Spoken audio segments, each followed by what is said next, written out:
Hello, my name is Braydan Graham. Welcome to my TED Talk. Today I will be discussing my experiences with trauma at a young age and what it has taught me as I've grown up. On April 25th of 2004, I woke up in Delaware for the first time in my life at the age of 3 years old, after making a long trip with my family from my home in southern West Virginia the night before. It was a very typical and uneventful Sunday morning. That day I was involved in a very intense accident where I lost my left pinky finger to a riding lawnmower, and the thumb on my left hand is also fused at the joint. Dating from the day of my accident to today, I have underwent 26 operations on my left hand. Quickly fast forward from that to the following spring, where I was still having many surgeries related to my accident, but I had asked my parents if I could play t-ball. They politely declined and basically told me that I was not healed enough and was not able to play. But I refused to accept no for an answer, and after pleading with my parents to let me be a kid again, they agreed to let me play t-ball. That spring is very meaningful to me because it started a long journey of overcoming odds and making sure that even though I was a victim of trauma, it was not going to define me. But I'm not giving this speech to talk about myself and what I've been through. I'm here to explain what I've learned throughout my own journey and how parents that have children who have faced very serious trauma can learn to uplift their children and make them feel as if nothing can hold them back. If the surrounding community would begin to fully uplift, support, and empower children that have faced intense physical trauma, their self-esteem would increase, therefore allowing them to freely chase their dreams. I want to talk a little bit about the trauma effect on the parent. As one can expect, anytime a parent has a child that has been a victim of trauma, there is a cause for concern regarding the child's development. Also, research is showing that parenting styles change drastically as a result of their child's trauma. Victoria Williamson's parental responses to child experiences of trauma following presentation at emergency departments, a qualitative study, shows that many parents expect children to move on from trauma and forget about it, as shown in a recent study involving 20 parents whose children had received medical treatment due to a traumatic injury.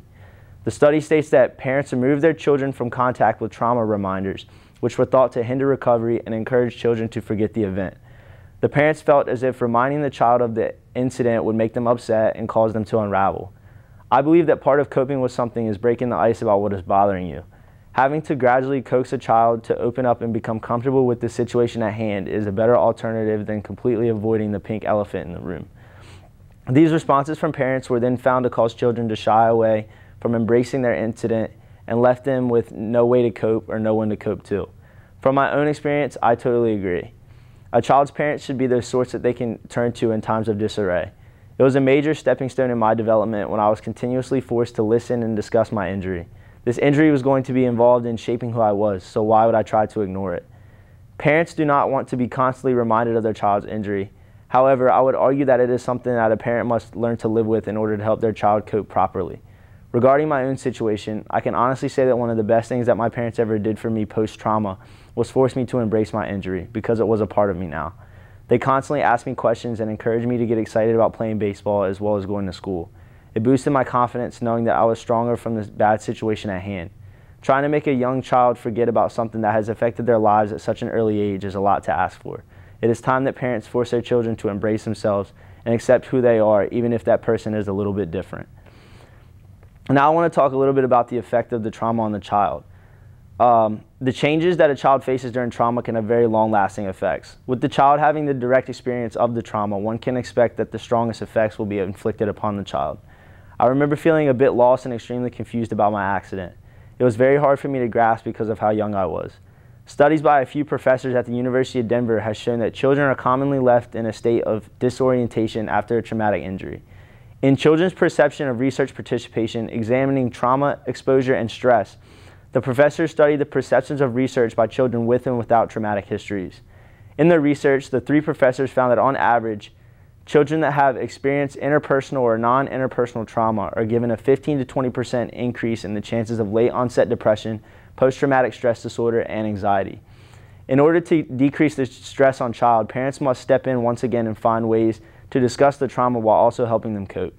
To this day, I can say I experienced a small amount of PTSD from my accident. I freak out when brought into the presence of blood. I can say that the reasoning behind why I fear blood dates all the way back to my accident. But what I am most thankful for, however, is that blood is the only thing that I've been afraid of.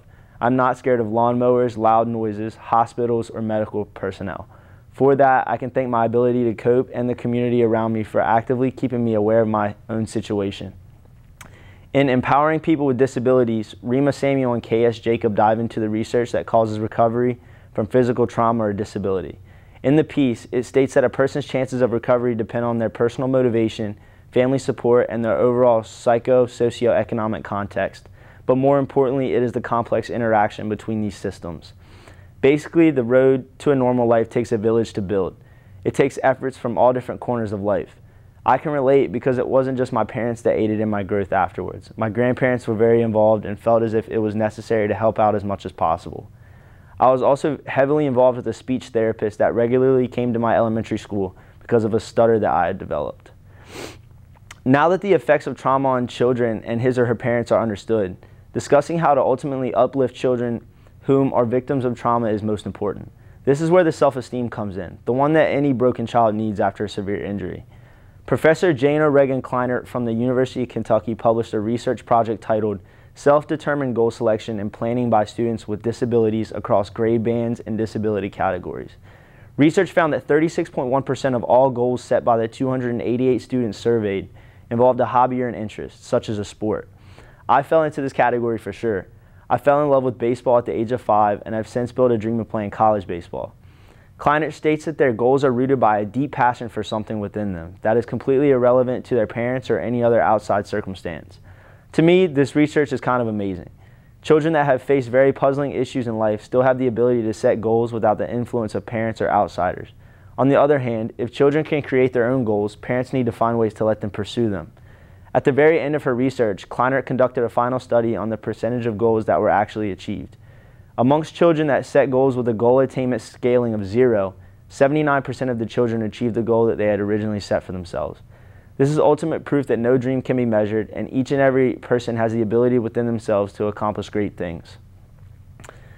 In conclusion, all of the knowledge, insight, and personal experiences shared throughout this talk should help to inspire and build the spirits of a child that has faced intense trauma in his or her childhood. In the present day, I'm a senior at Sussex Tech High School. I'm ranked 28th in my class of 251 students. I'm a proud member of the National Honor Society, and I've also recently signed my national letter of intent to play Division I baseball at the University of Maryland Eastern Shore, while I will be studying aviation science in hopes of one day becoming a pilot. Overall, I believe that there is a need for an understanding of what physical trauma forces young children and their families through, but an even bigger need for understanding of how one should respond to that adversity. Allowing kids to fail while also allowing them to chase their own dreams is all a part of the process. My mom used to tell me, if you don't like the cards you were dealt, then go fish, and that's exactly what I did. If I beat the odds, so can every other young boy or girl. Thank you for listening. I hope you learned something valuable today.